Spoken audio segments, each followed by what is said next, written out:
बिस्मिल्लाहिर्रहमानिर्रहीम अल्लाहुम्मा सल्लि अला मुहम्मदिन व आले मोहम्मद वअज्जिल फ़रज आले मोहम्मद।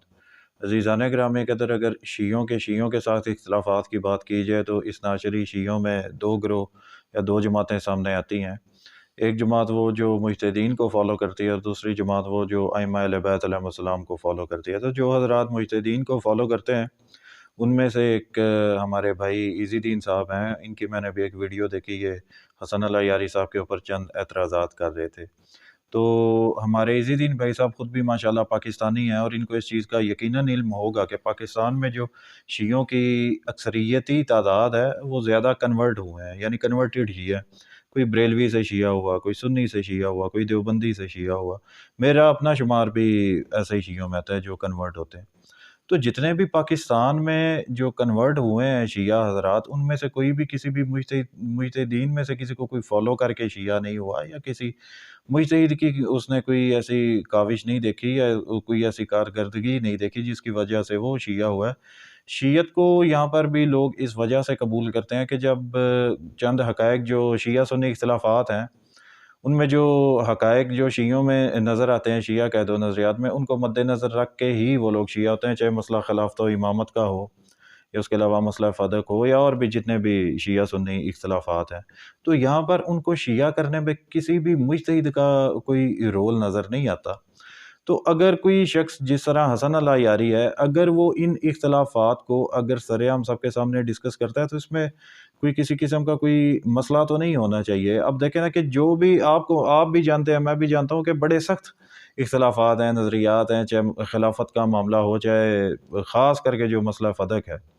ये बड़ा सख्त इख्तिलाफ़ है और नहायत ही सेंसिटिव इख्तिलाफ़ है। लेकिन अब क्या किया जाए कि अब एक इख्तिलाफ़ तो है ना, तो अगर कोई बंदा आके शियों के अक़ाइद व नज़रियात को और मज़ीद मज़बूत कर रहा है और जो गैर शिया हज़रात हैं उनके सामने सारी हकीकतें अगर कोई खोल के बयान कर रहा है, तो इसमें तो शियत में इज़ाफ़ा होगा ना। अगर आप ये कहें कि खून रेज़ी बिल्कुल भी ना हो या जो फ़ितने फ़साद डलते हैं, फ़ितने फ़साद का कायल कोई भी नहीं है। लेकिन अगर इन तल्ख़ हकीकतों को अगर बयान करने से शियों के अक़ाइद व नज़रियात मज़ीद अगर मज़बूत होते हैं और जो हमारे बरादरान अहले सुन्नत हैं, चंद चीज़ें अगर हक़ाइक़ उनके सामने मज़ीद आती हैं, तो इसमें कोई किसी किस्म की बुराई तो नहीं है। अगर खून रेज़ी का अगर देखा जाए तो जंग जमल में मौला अली अलैहिस्सलाम ने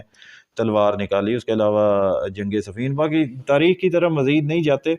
बस इन्हीं चीज़ों को मद्देनज़र रखते हुए बात करते हैं। तो यहाँ पर अगर कोई मुजतहिद आके बोले कि जी जो शिया सुन्नी इख्तिलाफ़ात हैं उनको डिस्कस ही ना किए जाएँ, लोग आपस में इख्तिलाफ़े राय कायम ही ना करें, तो ये अवेयरनेस इस तरह लोगों में किस तरह मज़ीद आगे आ सकती है। तो जितने भी अगर सिर्फ़ मुजतहिदीन को ही फ़ॉलो किया जाता, अगर इन इख्तिलाफ़ात के ऊपर पर्दा डाल दिया जाता, जो बीबी सैयदा फ़ातिमा ज़हरा सलामुल्लाह अलैहा के साथ जो मज़ालिम उनके ऊपर ढाए गए और जिस तरह उनको शहीद किया गया, या उसके अलावा जो मसला खिलाफत में मौला अली अलैहिस्सलाम का जो हक़ ग़स्ब किया गया, अगर इन सारी चीज़ों में पर्दा डाल के मुजतहिदीन की ही अगर बात मान ली जाए, तो इसमें बंदा अब आप बताएँ कि हक़ और बातिल में किस तरह कोई फ़र्क मालूम कर सकता है। तो अगर इन सारी चीज़ों को शिया भी बयान ना करें, शिया भी ना छुपाएँ, वो भी आगे अपनी नस्लों तक ये हक़ाइक़ ना पहुँचाएँ, या जो बाकी मुख़ालिफ़ीन हज़रात हैं अगर उनके सामने इन सारी चीज़ों को ना रखें कि भाई अगर हम आप लोगों से इख्तिलाफ़ात रखते हैं या जो आपके नज़दीक मुतबर और मुक़द्दस हस्तियाँ मानी जाती हैं, अगर हम उनको भी मानते रहे तो फिर आप में और हम में फ़र्क क्या रहेगा, यानी हक़ और बातिल में फ़र्क क्या रह जाएगा। तो अगर उनके ऊपर पर्दे ही डालने हैं, अगर उनकी इज़्ज़तें ही करनी है, अगर उनकी खुशामदी ही करनी है, तो वो सिर्फ़ एक लफ्ज़ शिया सुनकर आपकी तकफ़ीर करने से तो वो बाज़ फिर भी नहीं आते, आपको कत्ल करने से बाज़ तो फिर भी नहीं आते। अगर आप उनको ये कहते रहो कि जी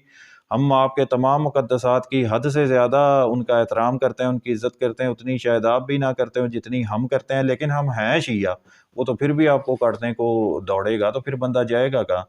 तो फिर इससे बेहतर तो यही नहीं है कि उनकी खुशामदें करने के बजाय हम उनको ये बताएँ कि भाई आपके साथ अगर हमारे इख्तिलाफ़ात हैं, تو وہ ان وجوہات کی بنا پر ہمارے اختلافات ہیں۔ یہ وجہ ہے کہ ہم آپ کے عقائد و نظریات سے اس حد تک اختلاف رکھتے ہیں، کیونکہ قرآن و احادیث میں جو آپ کے عقائد و نظریات ہیں وہ بالکل بھی کہیں پر بھی میچ نہیں ہوتے، تو ہم آپ کے ان عقائد و نظریات کو قبول نہیں کر سکتے، اور نہ ہی ہم آپ کی کوئی خوشامدیں کر سکتے ہیں، کیونکہ روزہ محشر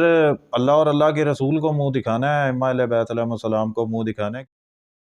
منہ نہیں دکھانا نا جی۔ تو بہتر یہی نہیں ہے کہ آپ جتنی بھی ان کی خوشامدیں کر لو، وہ آپ کو مارنے سے باز انہوں نے نہیں آنا، آپ کی تکفیر کرنے سے باز انہوں نے نہیں آنا۔ تو ہم ان کو خوش کرنے کے بجائے یا کسی اور کو خوش کرنے کے بجائے اہل بیت علیہ السلام کو ہی خوش کر لیں، کیونکہ انہی کے پیچھے ہی تو سارے قربانیاں بھی دیتے ہیں جتنے بھی مخلص شیعہ حضرات ہیں۔ اور آپ اکثر یہ بات بھی کرتے نظر آتے ہیں کہ ان اختلافات کو